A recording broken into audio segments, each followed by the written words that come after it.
Good afternoon and happy Saturday, Periscope.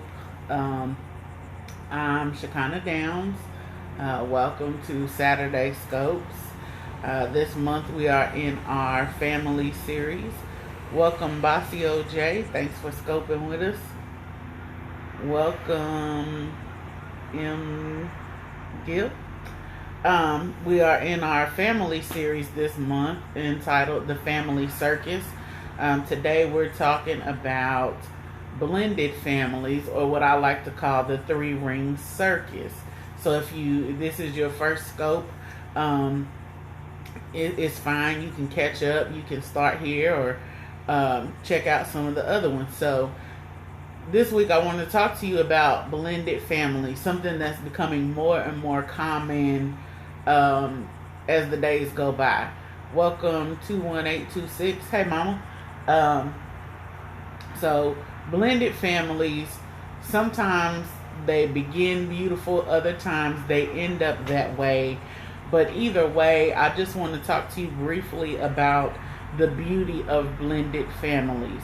Whether it comes by marriage, by adoption, by however it comes to be.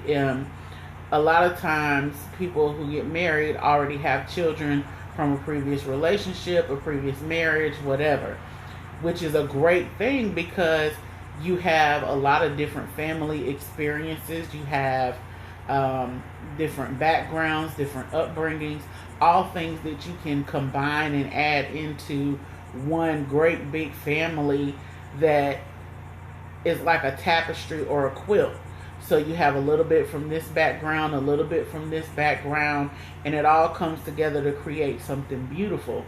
The thing about blended families is making sure that you take the time to get some foundation stuff in place and to really make sure that foundation is strong and to build on that. And those things are communication, respect, compromise, and then creating new things. In any family, communication is key, especially in blended families. If you're dealing with a person who has children before you come into the picture, it's very, very important to communicate. To communicate with them about their expectations for their child, the rules and the boundaries and all of those things, so that you're on one accord. Mom may be in one household raising the child one way, dad is in this household and chooses to do things this way.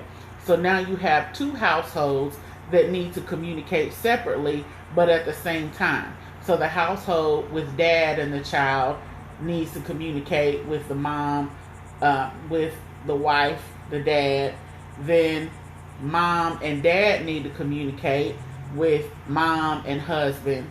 So all of those, the four adults, have to communicate in order to co-parent. A great example of a successful blended family, most people know, have seen, is the Smiths. I can't use them for examples on a lot of things, but when it comes to being a blended family and co-parenting, I think they do an excellent job. They've spoken openly about the relationship between Jada and Trey's mother and raising those children together, communicating, being respectful, and having those boundaries and different things in place.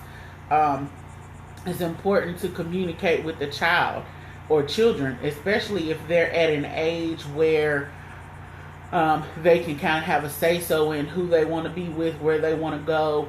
And even if you don't feel personally like they should have that say-so, it's always important to listen to your children. No matter how young or old they are, their input is valuable. Children often have a lot of more wisdom and insight than we give them credit for.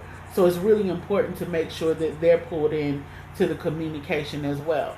Not to say they need to be privy to every conversation that happens, but certain things should be communicated to them after the parents have discussed it, when the parents have come to decisions, when they've made rules, when they've set up boundaries and things that are the same or different across the households. So if you're with parent A and parent A says, no, you can't wear makeup, but parent B says you can, then the child needs to say, okay, while you're at parent A's house, no makeup. When you go to parent B's house, you can wear makeup, but you got to respect that boundary. Whatever it is, whether it's driving, going places, whatever the boundaries are, they need to be communicated and agreed upon between the adults and the children. Not agreed upon with the children, but communicated to, because they're still a child. You got to do what parents say. The second thing is respect, and that's probably the most important. You can't have any successful relationship without respect. Respect for beliefs, for cultures, for values, for all of those things, especially within a marriage. And even if it means that we have differing opinions on how to raise the children or what the rules are regarding the children, those things need to be respected and again discussed, which goes back to the communication piece. But respect doesn't always mean agree. You have to learn how to disagree respectfully as well. Okay, that's your child. We're raising them together. I don't agree with what your choice is, but I respect it because that's your child. But you want to make sure that in respecting those differences, it doesn't create a place for the children to play you against one another. Okay? The great thing about it is you can co-parent. Right. You don't, she said, what about giving the child too much information about the parents' disagreements? My personal belief is,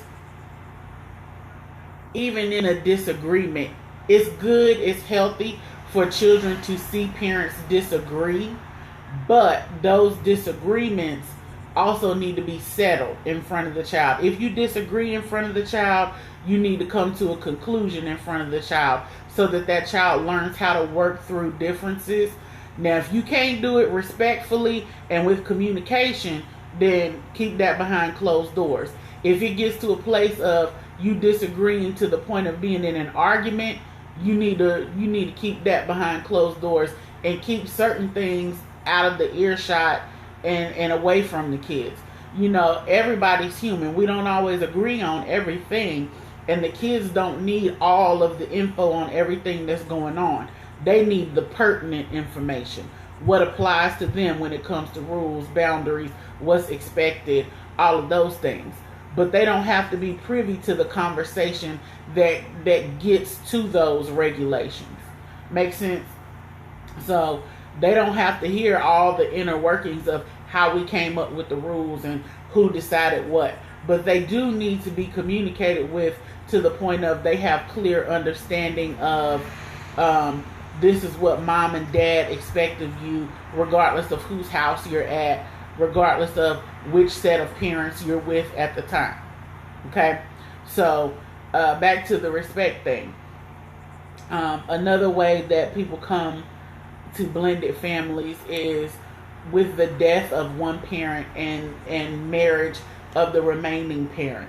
And I think this is a beautiful thing when it's done, when the incoming parent steps in and kind of fills that void and that role. Not to say they're taking their place, but gives that child or those children the love and affection and support and encouragement that they would have received from the deceased parent.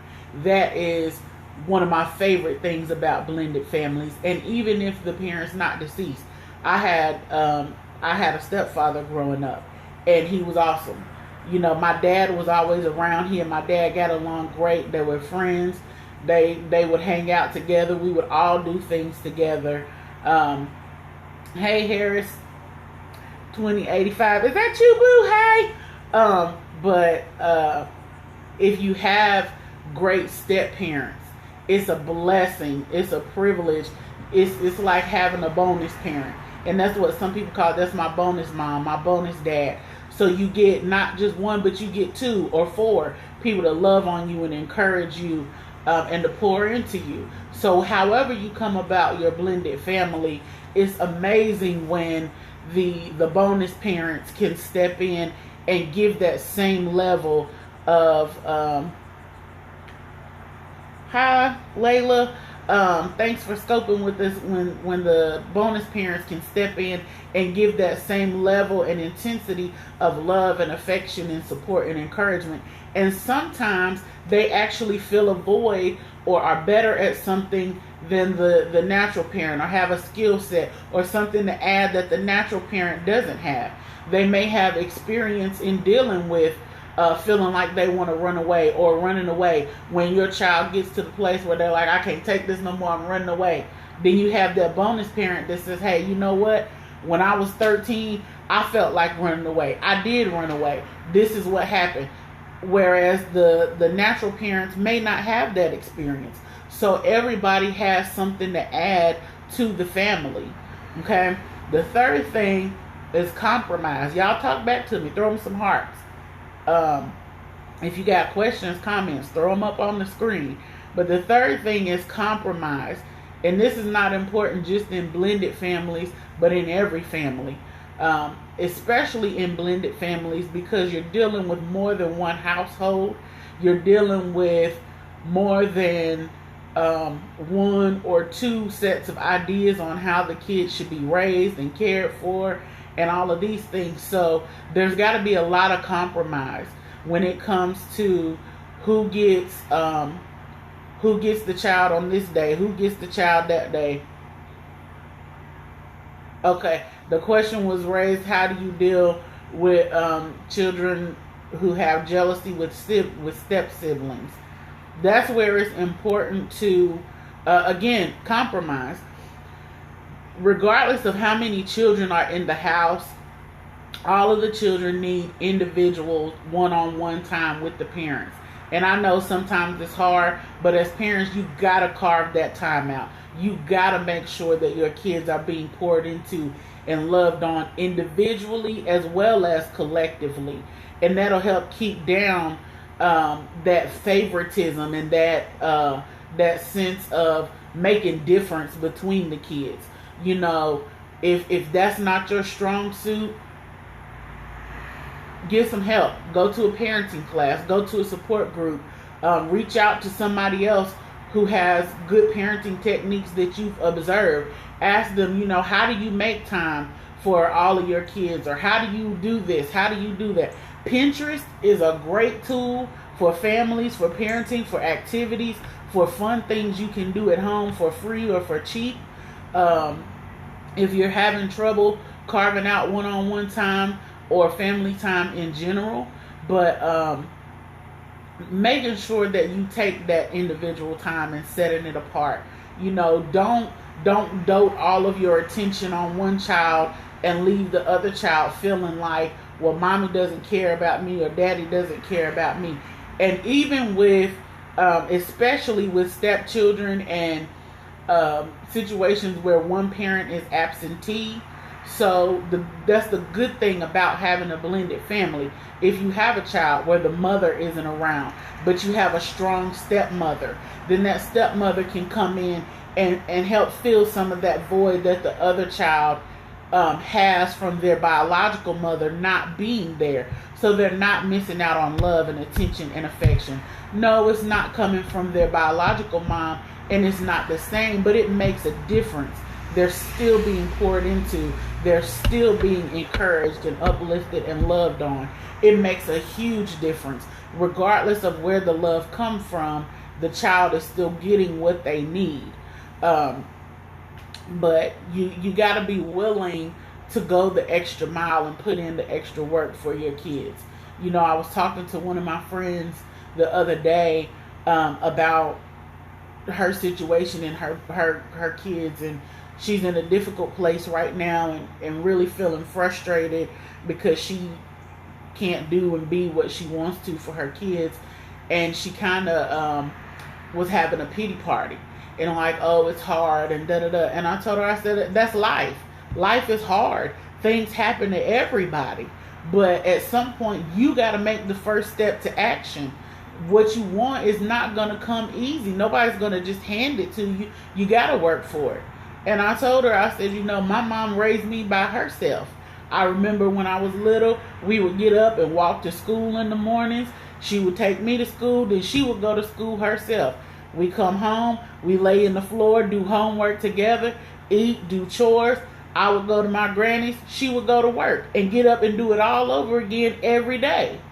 No, it wasn't easy. I'm sure it was days where she didn't want to get out of bed and she was tired and didn't want to, but she did it. You gotta do it. And even me not having kids, when I was in grad school, when I was working and going to school, it's hard. Life is hard. But if you want something, you have to put in the work and go after it. If you want to achieve something, if you want something to be a success, family, marriage, career, ministry, whatever it is, you gotta be willing to put in the work and go the extra mile. That might mean sacrificing some sleep, late nights and early mornings. That might mean saying, you know what, I can't hang out today. I need to spend some time with my kids. I can't go on the girlfriend's trip. I gotta spend time with my husband this weekend. Nope, I can't go out to dinner with y'all tonight. I gotta study. I gotta hit the books. Whatever. Sometimes it means sacrifice. For one area to thrive, another area has to be neglected. Not to say that that's a bad thing, but I'm a strong believer in sacrifice now for what you want later. I got plenty of time to go out to eat and go to dinner and hang out and watch movies. But if there's something that I'm working towards, I can sacrifice some of that now and do it later. Okay? Number 4 is creating new memories and traditions. Every family has things that they do or certain ways that they do things, whether it's holidays, whether it's breakfast, whether it's whatever. And the important thing is when you're in a blended family is to pull some of those things together and create new. Don't get so caught up in my way of doing it and this is how everything was done that you're not willing to compromise and create a new tradition, create a new memory. If you've always gone bowling on Saturday nights, but your wife or your husband hates bowling, okay, pick a new activity that everybody enjoys and try it with the kids. Or say, okay, well, on the first Saturday of the month, we'll go bowling. On the third Saturday, we'll do what you want to do. Create new memories. Create new activities. Miss Parker, throw your question back up. I missed it. Please. But it's important to create new memories and new traditions. Our family on Christmas, we have cousins and kids and grandkids. My granny has 7 kids, and all of her kids, except a couple, have children, husbands, wives, whatever. So trying to get all of us together for Christmas is hard because everybody wants to do their own thing. So what we do Christmas Eve together as a family. We all come together in one house. We play games. We bring snacks and food, and we exchange gifts. The adults draw names, and we buy presents for the kids. So on Christmas Day, everybody's free to do whatever they want to do with their individual families. So you can do what you want to do, but we still have our family tradition. So it's important to compromise on those things and to create new things. We used to spend the night and then do Christmas breakfast together. But once my aunts and uncles and stuff started having younger kids and more grandkids came into the picture, that didn't work out the same because people wanted to see their kids open gifts and wanted to do their own thing. So we compromised in that. We still do Christmas Eve, but everybody does their own Christmas Day. Simple. Everybody's happy. Okay, Miss Parker, did you throw your question back? I didn't see it. I know it was something about relationships and kids.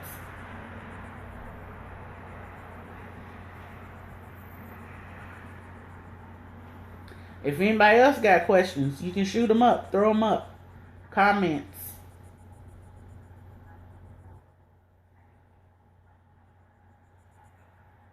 But while I'm waiting for her to put her question back up, I'll just say this about blended families. Um, it's a great opportunity for learning, especially when you have um, people of different cultures, different backgrounds. Um, she asked time frame for introduction of kids in a blended relationship. I really can't give you a specific time frame on that because that's an individual thing. It's really when you feel comfortable. Um, my personally, I don't feel like there is a blended relationship per se, because you can be in a relationship, you can date and whatever. It's going to be completely different than if you're actually a family, if you're living together, if you're raising kids together. So that changes a whole lot than when you're just dating.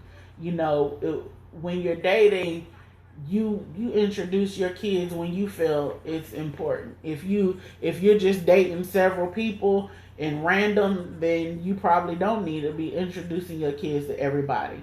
But if you're dating somebody that you feel like it's going to be something serious or long term, then you sit down and decide that when you think it's best.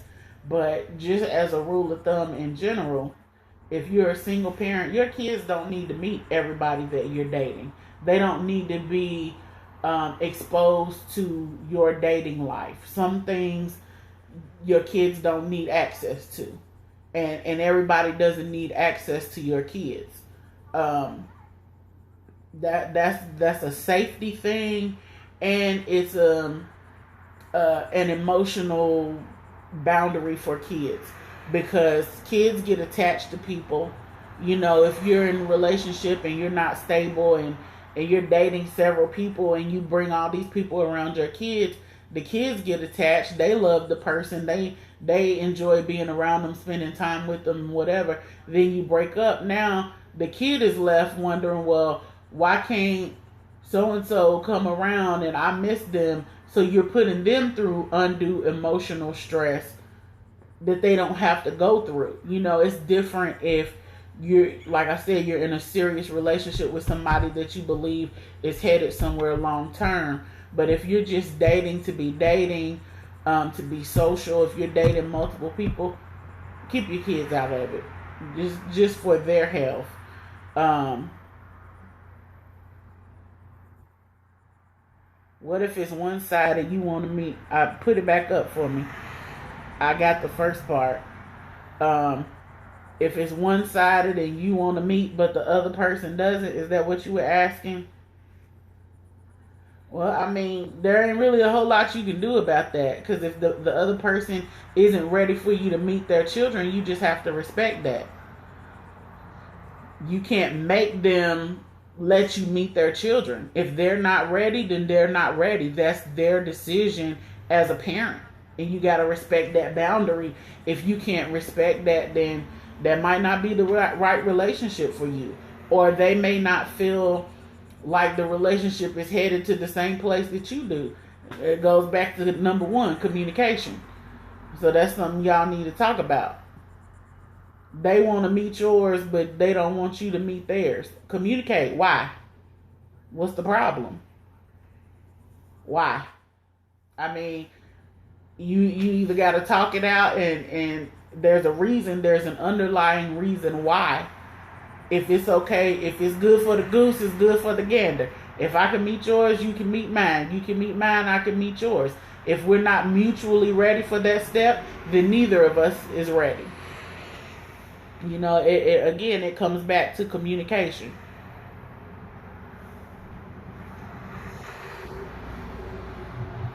And compromise. Thanks for the hearts. Anybody else got questions, comments?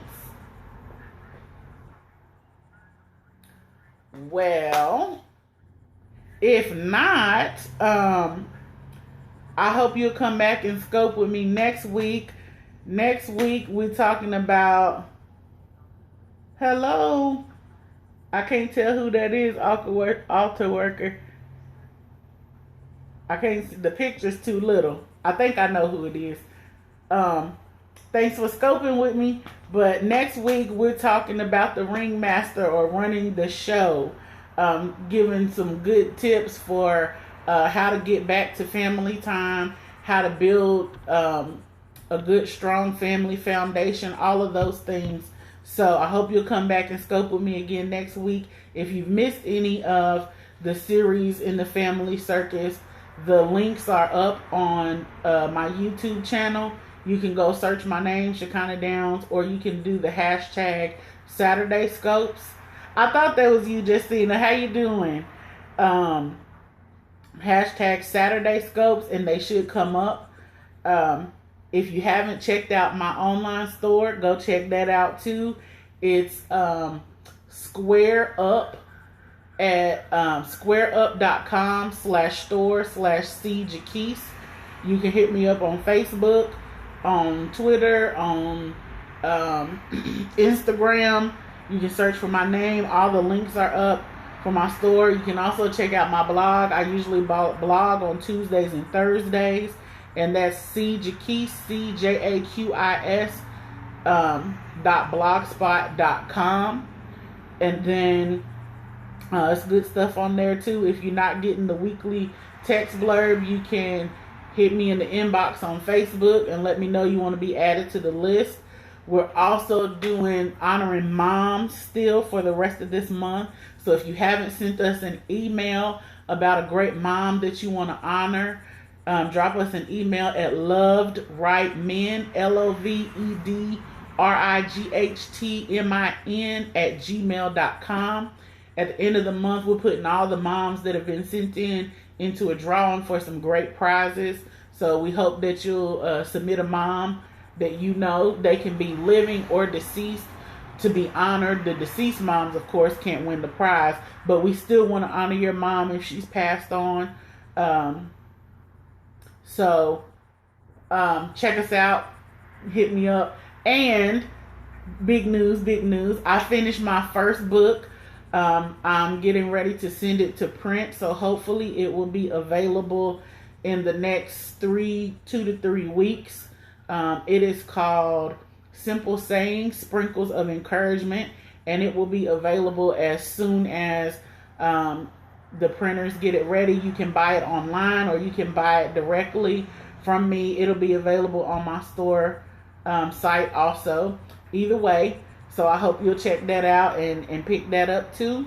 So happy Saturday, get out, and I hope you got nice weather. We do. Enjoy your day, and I will see you guys next week. The book is called Simple Sayings, Sprinkles of Encouragement. It's kind of like a daily devotional, but not always as in-depth. Some of them are just good quotes. Some of them have scriptures. Some of them are words of encouragement. It's all kinds of different good stuff in there. So check it out. I'll keep y'all posted when it's available, and I will come back and do a scope as soon as I get a copy in my hands so you can see it. But that's the first of many books to come.